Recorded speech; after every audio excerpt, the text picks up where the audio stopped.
The Carolina Hurricanes were able to bounce back in a big way last night and get the win in game 5 against the Boston Bruins. And now you look ahead to tomorrow to game 6 and how the Hurricanes can finish out the series and move on to the second round. We'll talk all about that and more in today's episode of Locked On Hurricanes with Carolina Hurricanes team reporter Walt Ruff.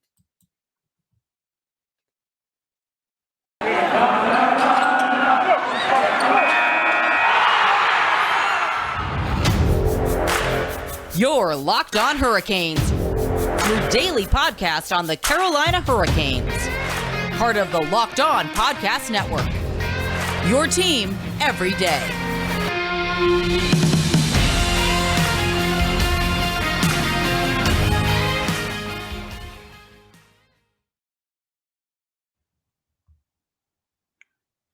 Hey there, Caniacs. I'm your host, Jared Ellis, and you're listening to Locked On Hurricanes on the Locked On Podcast Network, your team every day. And as always, I'd like to thank you for making Locked On Hurricanes your first listen of the day, or of the evening, rather, because Locked On Hurricanes is prime time tonight.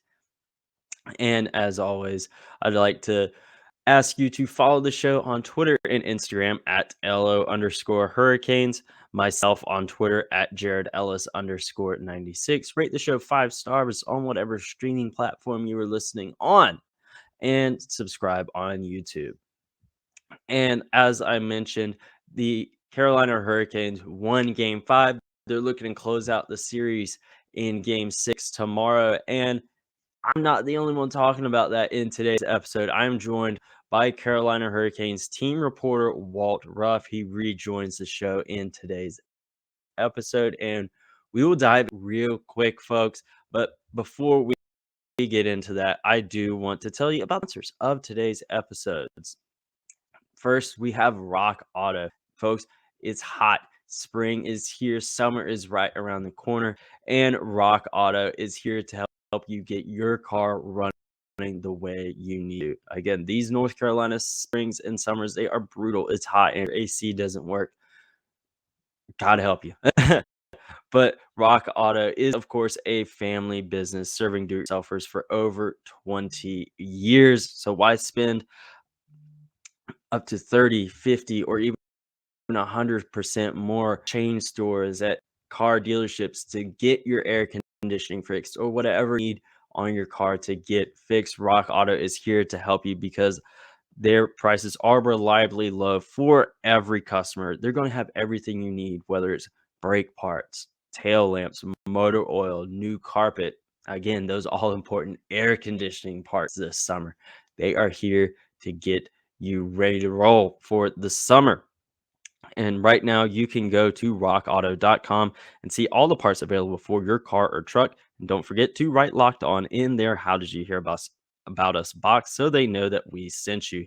And again, once you get your car fixed, you're going off to a lake or the beach or wherever you're going to want a snack. Built Bar is here to be that snack for you in this spring and summer.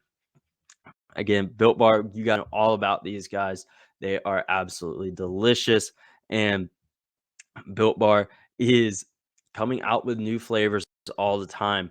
They are having their Built Bar birthday cake puffs, and I cannot wait to try these. Mine are in the mail, and they will be here before I know it, and they can be here before you know it as well. Built Bars are, of course, covered in 100% real chocolate, whether it's those birthday cake puffs that are just now coming out, whether it's one of their classic favorites, doesn't matter. It's covered in 100% real chocolate. And Built Bars are, of course, low calorie, low carb, high protein, and high fiber. And with so many flavors, there are going to be something for everyone. So right now, you can go to built.com and use promo code LOCKED15 and get 15% off your order when you use promo code LOCKED15 for 15% off at built.com. Now, as I mentioned, we are joined by Walt Ruff in today's episode of Locked On Hurricanes. We go over game 5. We talk about game 6. We talk playoff experiences so far this season, as well as some of the upcoming PNC Arena renovations. I hope you guys enjoy this because I sure as heck did.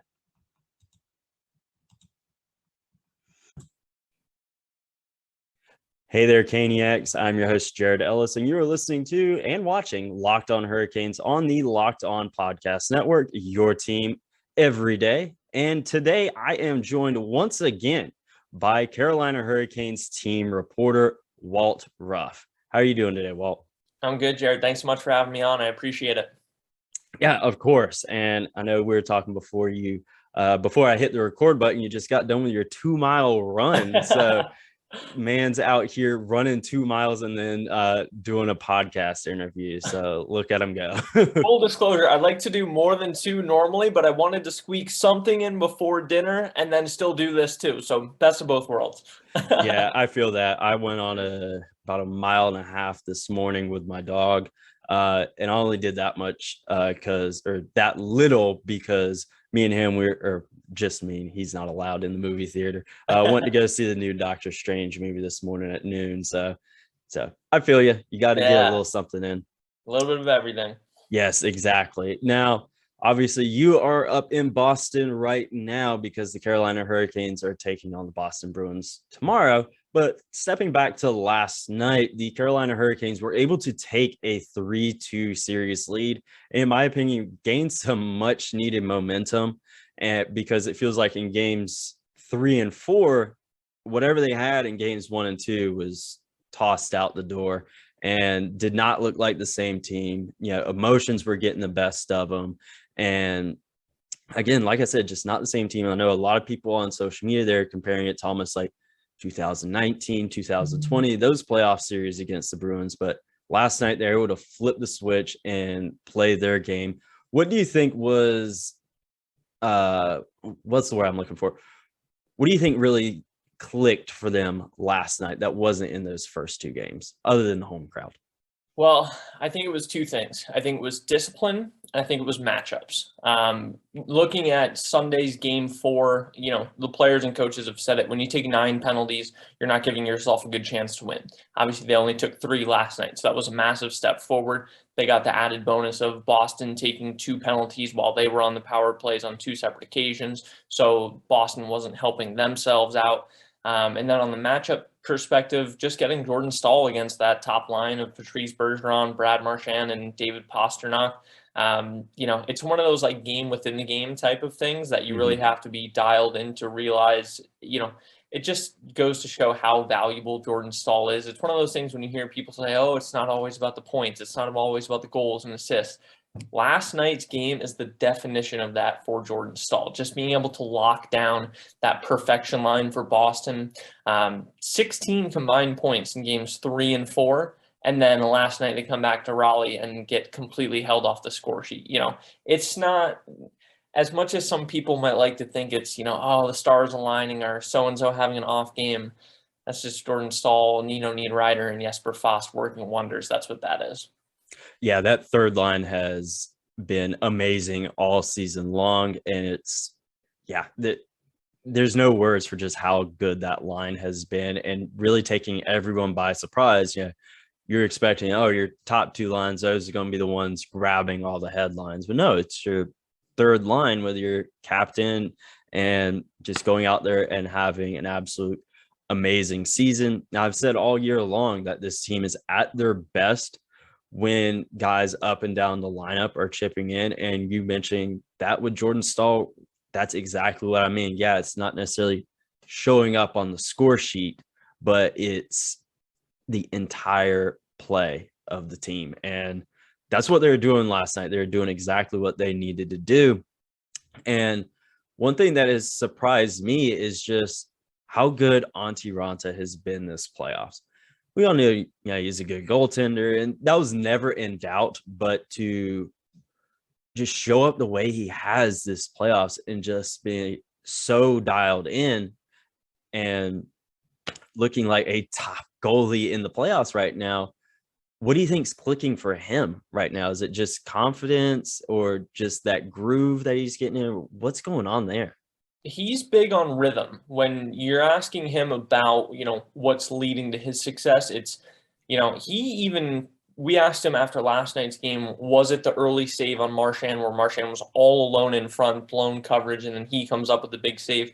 But he actually took it back a step further and said, no, I had a good morning skate. I got into the rhythm, and then he just carried that momentum going. So it's always interesting to hear a goalie say those sorts of things because you think about it chronologically, and a morning skates at about 10:15, 10:30 a.m.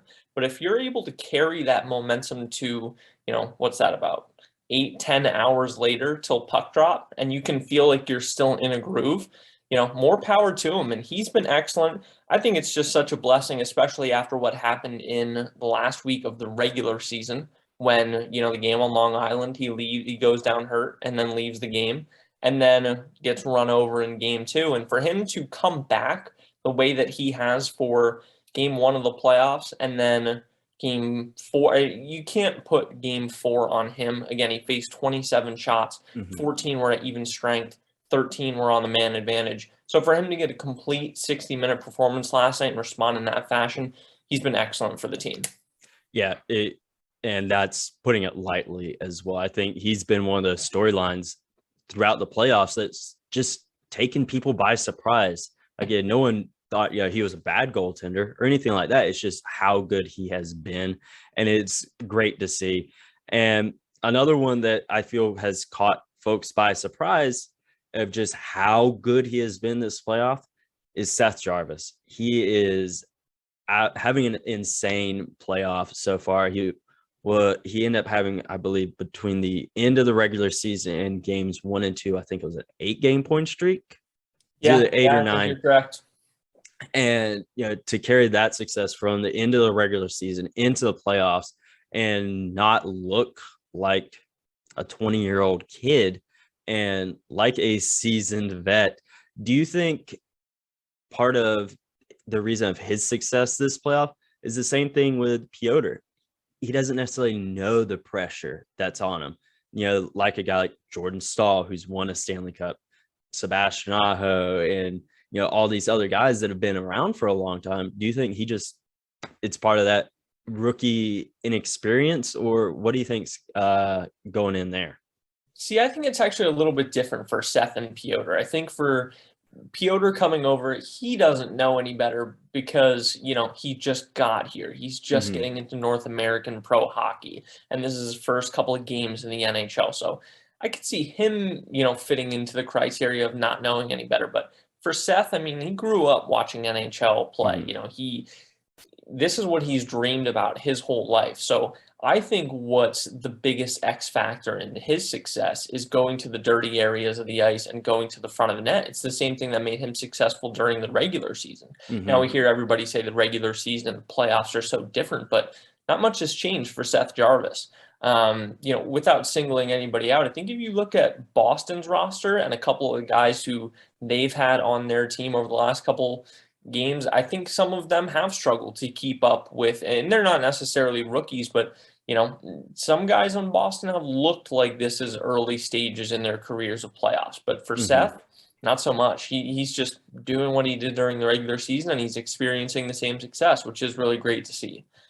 Yeah, it is great to see. I know Sarah Avampata from our Locked On LA Kings show, and she also covers the Wolves for Canes Country. She loves Seth Jarvis, and I'll constantly send her stuff, if he had a great game here, this interview and all that stuff. She loves seeing his success. I remember going into the Eye the other day, and the t-shirts on the rack, there were like 2 left of his, and everyone else was fully stocked. So the kid is having himself a season for sure, and postseason as well. And speaking of now regular season, awards are starting to come out. Obviously, Freddie and Auntie, they won the Jennings Trophy, but we got the Vezina nominees yesterday, I believe. Freddie Anderson was not on that list. And nothing against the other guys. Of course, they all had great seasons. But what do you think led to Freddie being left off there? Was it kind of the end of the regular season? Probably, honestly. What people remember most from the game in Colorado was the injury, but Colorado did score 7 against them that night. It's not to overshadow. He had an incredible season, right? Yep. Nobody in their wildest dreams could have imagined when Freddie Anderson signed, I believe it was on July 28th, that, if you told anybody that's the numbers he'd finish the regular season with, 10 out of 10 people would take him, right? Awards, they're great and all, but some of the teams, like, for example, and not meant to slight or disrespect, but UC Saros was fantastic for Nashville all season long. He was the reason Nashville got into the playoffs. But unfortunately, UC Saros' season is done. He doesn't have a chance to lift the Stanley Cup this year now, of course. By no means am I insinuating that Freddie Anderson's about to, show up for tomorrow's Game 6 or somewhere in the next series. We don't know when he's coming back, but his team still has a chance to win the Stanley Cup. So I think if you ask those guys at the end of the day, that's what matters more to them. Oh, yeah, for sure. Obviously, Stanley Cup is what matters most. It's just, that what have you done for me lately kind of mindset that I feel that kind of hurt him. Because, again, you look at the entire season, everyone will say, he's going to be a Vezina finalist. And then, that little slip at the end of the season, I think that's probably what, did that there. Maybe. And not to overlook either, we talked about Saros. He was the reason Nashville got into the playoffs. You look at the other two candidates. I mean, I believe it was Markstrom and Shesterkin. Yes. Markstrom had 8 or 9 shutouts this year. So, 9. Calgary's a very good team and a very well coached team. But if he doesn't have 9 shutouts, are they sitting as well in playoff positioning without him? And then with the Rangers, how good are they without Igor Shesterkin playing as well as he did during the regular season? We're seeing that in this series. Their season could be coming to a close tonight. So I think part of it too is Freddie was on a really good team. Some of those other guys made their teams really good teams, Yeah, I definitely could. I definitely agree there, especially, I understand on all of that, because that's definitely, you look at those teams and that guy right there. Exactly. And so now moving away from Freddie, you obviously answered the question. We don't know when he's going to be back. And again, Hurricanes are in capable hands right now, with Antti Raanta and Piotr. They're fine. I don't think that's really a worry for anyone. It's just, when's he going to be back? I think that's really just the question. No one's worried oh my God, we got to have him back, Of course, totally. And I think that's a very fair question. I think as long as everybody's, wondering it with that connotation, like I included in my piece today, everybody's so excited to hear about Freddie being back because he was so good. But like you said, they're in very capable hands. Don't forget that. Yeah, exactly. It's not a thing of we need him here. It's, we just want to see him play again. I think that's really just the main thing with everyone. And obviously you said we're not going to be seeing him tomorrow in Game 6, but looking ahead to Game 6, I think the Hurricanes, they're going to be playing a very desperate Bruins team. They got them on the ropes. And one thing I said, heading into Games 3 and 4 is that then the Bruins, they're down 2-0. I don't think anyone thought we were going to sweep, but you're down 2-0. You're going into the opponent's house and they're trying to get momentum back. And they were playing desperate, in my opinion, especially in that Game 3, to get that win back and to get some momentum going on their end. And now they're fighting for their season. What do the Hurricanes need to do, in your opinion, to halt that momentum from Boston?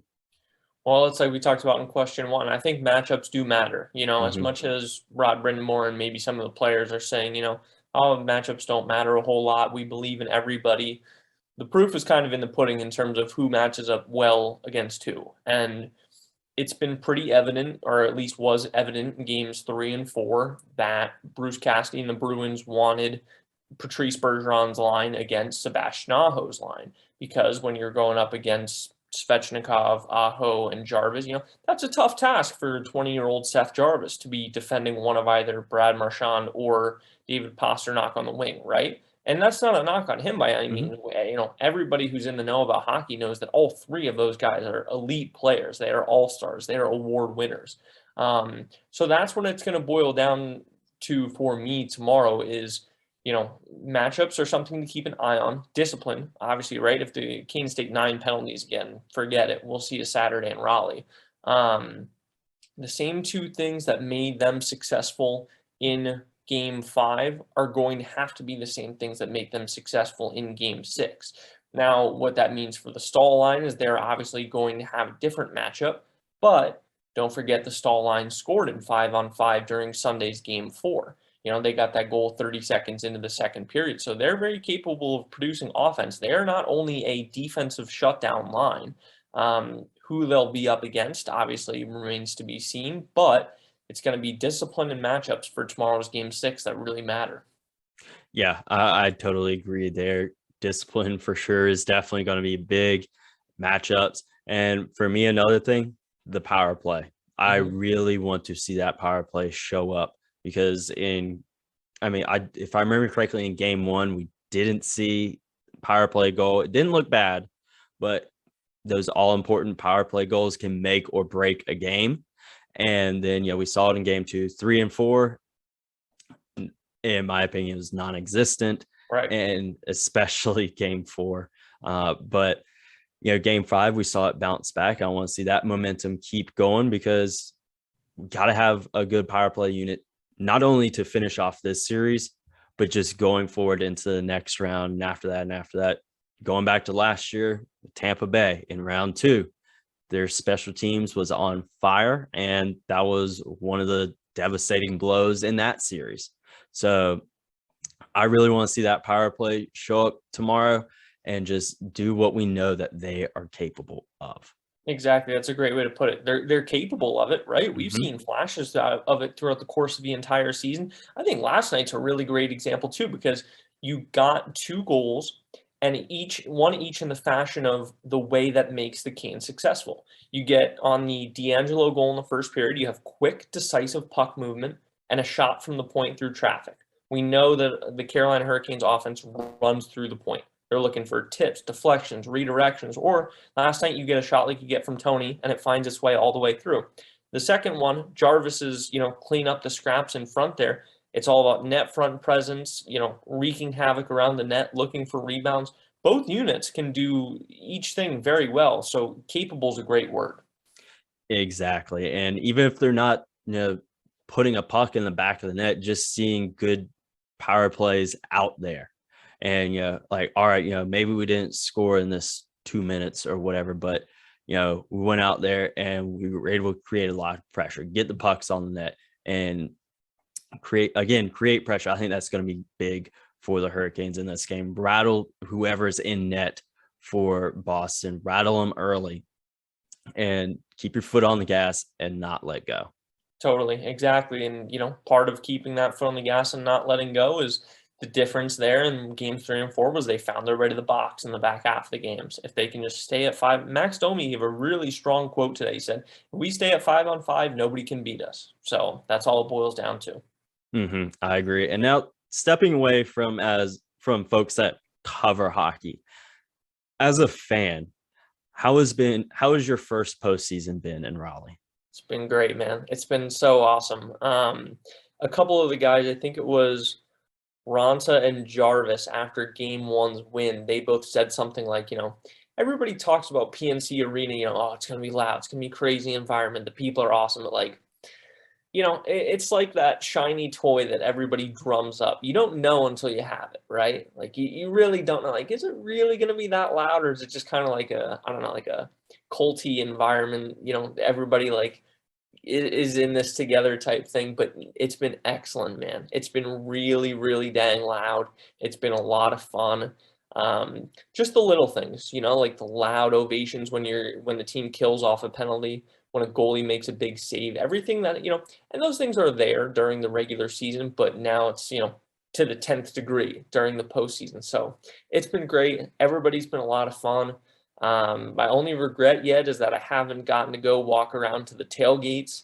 I definitely need to do that. I've been saying it since opening night, and then something always comes up and I'm busy, but it's really cool. It's really fun to, pull up to the rink at like 4-ish and, the grass is all covered with people hanging out and stuff. And it's like, man, it's a Monday or a Wednesday, shouldn't you all be at work? But everybody's so passionate about the team. It's awesome. It makes it a lot of fun. Yeah, playoffs, it's an amazing environment. I haven't been able to go to a game this season or this postseason yet because I've been stuck at work, but I went with my dad and my girlfriend last year to a few games, and absolutely insane environment. And my dad, he told me, how he went to the first playoff series against Boston back in 99. And, the environment there compared to, last season, ridiculous. And just how passionate folks are about the team. And like, I blew out my voice in that game against Nashville where Jordan Stahl scored that double OT winner. I blew it out and I could not talk for like 2 days. It was great. It sucked obviously for recording a podcast, but it was really fun. And just like you said, the environment there, folks showing up, you get there at 4. I know folks that'll be there at like 10 in the morning. Yeah. It's insane. And it's a great environment there for someone to just go enjoy a game, even if you're not a fan of the Hurricanes or the Bruins or whoever they're going to play. I think it's a must stop for any hockey fan on a postseason road trip. I totally agree. And selfishly, I want to give a quick shout out to some of the folks from the game operations department of the Canes, because there's little things, right? Like, some venues will do a t-shirt giveaway like game 1, or some teams will do a rally towel giveaway for game 1. Like, you see the rally towels are on the seats every game. So I want to give a shout out to those folks, because it's, they don't just appear and they don't outsource this stuff. There's a lot of people who show up, the day before a game at 9 a.m. on top of working their jobs. They got to go out there and set towels on 8 sections of seats. So, it's a two-way street, right? The reciprocation of, the team sees that, everybody enjoys the rally towels being on the seats for that environment when everybody walks in. So the team continues to do it every game. It's a really interesting dynamic and relationship that from my previous stops in hockey, I haven't seen. Like, the fan base and the team working together on things is really cool. And definitely, like you said, much to the same extent that PNC is a must stop for any hockey fan. I hope that every hockey fan gets to see and understand the relationship between the team and the fan base here in Raleigh, because I think that's really special too. Yes, and actually you mentioned PNC Arena. I wasn't originally going to ask you this, but you just reminded me about it. The renovations that have gotten fast tracked with PNC Arena, they're obviously in the works and whatnot, and then the pandemic happened, but then Gary Bettman comes to town for game 1, and it feels like those really got fast tracked, and now they're moving forward. I know it's going to cost a lot more than it was originally planned, for these renovations, but obviously I know it's still very, very early, but what can fans expect, or do you even know what fans can expect whenever these start, or whenever it's done?